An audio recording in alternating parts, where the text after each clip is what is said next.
الحمد لله رب العالمين. أما بعد، السلام عليكم ورحمة الله تعالى وبركاته. أحبتي في الله، أبوليان خيا زمن بودا خنا قيالي مراسا لك ومن خنا يوخانا مو باتي جهمو باتي تربان خنا درا علمائي وقدو أكا الدنيا تك أكا بياتيس كمنو هدورة بوجرة شيخ محمد علي آدم، شيخ محمد أمين، دكتور عبد الشكور إسان كنافي فكاتو تصاني حتى هل كان إداتيس علماء ددب ويانا ويا سدي دراسي علماء ددب علماء دوبا قام فول ربي ديما جرا إرجما ربي عليه الصلاة والسلام أكن ونجي من أشراط الساعة ملتوك يا راهجي أن يرفع العلم علم فولمو ولا لنا ما خيس فجأون ولا لنا ما خيس هدماتون ملتوك يا راهجي يو حديث خنلال أكام دعاء علمايتي علماء الدنيا تنقب بعدي مولاتي نقاني في قرو والله ملتوك يا مدى خيس جردوبا حديث برا خيس ترجم ربي عليه الصلاة والسلام كنونجي يتقارب الزمان زمن نخو ولدها تاجي حتى أمني باتي فكاتي باتين تربان انغا فكاتو تكاتي وكما خيس جرو خانتي أمتك يرو خانو دمين بينو أمني باتين فكاتي باتين أمو تربان فكاتو جرتيجو زمني ولدها شو ملتوك يا راهجي أماس علمين إرأتشا ديمون فتنان هدوماتشون بخيلمان دوينمان قلبي نمات دربمو لافي والقتو والفتون هدوماتشون ملتوك يا راهجي دوبا ابن بطال جاني مالجي وان حديث نخون جيهم داهو قريج الرجي بيكم سلين إرأته فتنان لين الدوبا الأتشو جرتين بخيلمان قلبي نمات دربمتيجي يو زمن سنة كزدينيت زمن أما هو ماليا أبليا مسلمة علماء نخيسا ديم الجرتين حديث خيسة ترجم ربي عليه الصلاة والسلام وننجي إن الله لا يقبض العلم انتزاعا ينتزعه من صدور العباد ولكن يقبض العلم بقبض العلماء حتى إذا لم يبق عالما اتخذ الناس رؤوسا جهالا فسئلوا فأفتوا بغير علم فضلوا وأضلوا ربي سبحانه وتعالى علمي تنا يرم تكتي بكم تكتي قوم قبرو تني خيسا ربي نفولوجي قرو علمي تنا كمت نما خيسا فول جنان علمائي تنا نما خيسا فول دان علماء تندؤوا دان ربي سبحانه وتعالى علمي لفتنا خيسا غفور هقاني في علماء لفرا قريفته نمني نما ولا لا متى قدت أفدر خايم وقافة بيكم سامل الديبسا نما ديبساني فتوى خناني وفي فيس جلتني نماس جلساني جدوة وبليان خيا علماء انتن أكني في أرجيدات أكني في سمينتن أرجيدان بريد دميدي دخانتي دجينتن اللين دوبا علماء دان ميديتي علماء دان تلتي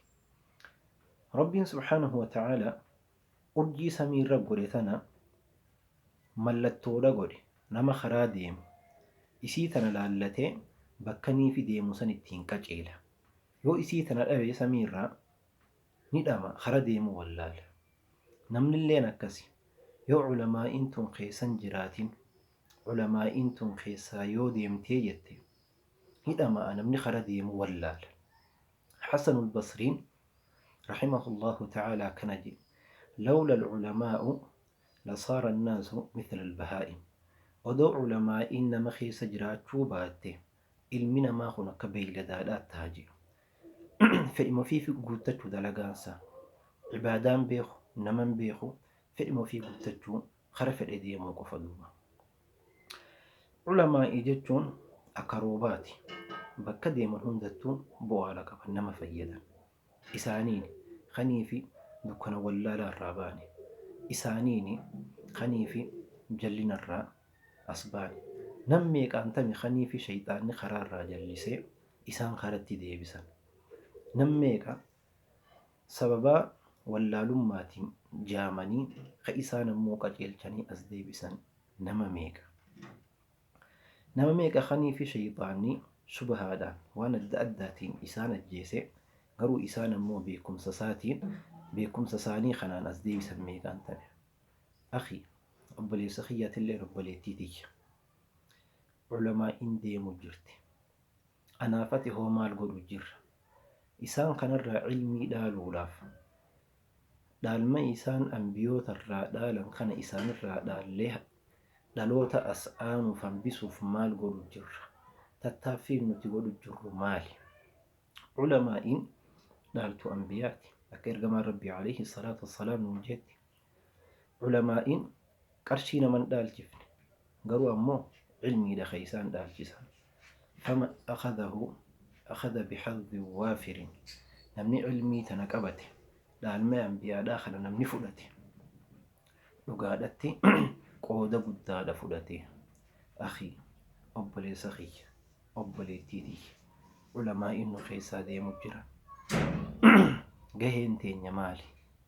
Isaan kanarraa dhaaluudhaaf tattaaffii haa goonu. Isaan kun hanga lubbuun jiran hifanni osoo hin jahin dadhabni osoo hin jahin wareegama guddaa kafalaniiti kaniif nama barsiisan. Halkanii guyyaa hawaasa isaaniitiif cinqamanii ha qarshii tokko namarraan fudhanne. Yoo isaan bira barachuudhaaf dhayxe waa argachuufii miti kadhaytu garuu ammoo ilmii tana beekumsa sababa isaatiin qalbiin teenya jiraattu sababa isaatiin ijji teenya tuni karaa haqaatii fi karaa baaxilaattiin gargar baafattu isaan kanarraa barra. Yoo nuti baruu baanne ulamaa'in tun akkanumatti nu keessaa yaate maaltu nutti as aana? Aduwwi illeen laaftu nu cabsuu dandeessa jechuudha. Nama waa baratu, nama ilmii dhaalu, nama sheekan irraa waa baratu ulamaa illeen hin tuffattu, diinsaati illeen hin tuffatan. Mee ulamaa'itiin kan musiibaa guddoon nu qunname godaannisa guddaa tokko kaniif cufamuu hin dandeenyutti nu qunname. Warra gama fuula Rabbii deeme fuuli Rabbiitti haa tolu. Ambiyootaa wajjii warra kaafamu Rabbi isaan haa godhu. Nuufi isaan illee warra achi wal qunnamu nu haa godhuuti. Tattaaffii goonee ulamaa'ii hanga nu keessatti haftee yeroo teenya kennine silaawu maallaqa nu gaafatanii bakka jirruun ulamaa'ii teenyatti fiinee ilmii san irraa haa dhaallu. Akkanii fi wallaalii nun dhaalle. Aakhira zamanaa jirraa tanan dagatina. Mallattoo qiyaamaa irraa jee ergamaan Rabbii alayhi salaatu wassalaam nu odeesse arkuma jirra homa ulamaa'iin nu keessaa yaa'u jirti. Torbaaniin dhageenya. Garuu nuti achuma jirra. Bijjiirama waan finne. Mee bakka isaan jiranitti yaanee bakka isaan jiranitti dhiyeessinee ilmii tanarraa haa barru. Nama jechuun ulamaa'ii majaa. Ulamaa'iidhaa. Waa'ee ilmiidhaa laalchisee waa'ee ulamaa'iidhaa laalchisee quraanillee waa hedduu dubbate. Ergamaan Rabbiillee alayhi salaatu wassalaam waa hedduu nu hime. Akkasuma salafoonni warreen nu dura dabraniisi waa'ee darajaa isaanii laalchisanii waa hedduudha nu himan, waa hedduudha nu dhaamanii. Kanaafuu obboleeyyan kiyya kan muslimaa haa dammaynu hanganii fi duniyaa tana gubbaa jirru khayrii barree haa barsiifnu. Ka'bul Ahbaar maal jee? Rabbiin subhaanahu wa ta'aalaa Muusaadhatti beeysa godhee maal jeeni? Yaa Muusaa khayrii baradhu nama barsiisiya. Annama khayrii baratee fi khabarsiiseesi qabrii isaanii isaaniifiin ibsa jee. Guyyaa isaan bakka sanitti kophummaan isaanii itti dhagaamtu kophaa jiran sanittiin qabrii isaanii ibsaa jee. Ahibbatii wallaahi haa tattaaffii goonu. Haala kanaan yoo kanuma cal jennee teenye ulamaa'iin nu keessaa yaa'u jirti. Ahibbatii haa tattaaffii goonu. علماء تنرى لولاف هاتتافنو هاتتافي قنون سنينجا. السلام عليكم ورحمة الله تعالى وبركاته.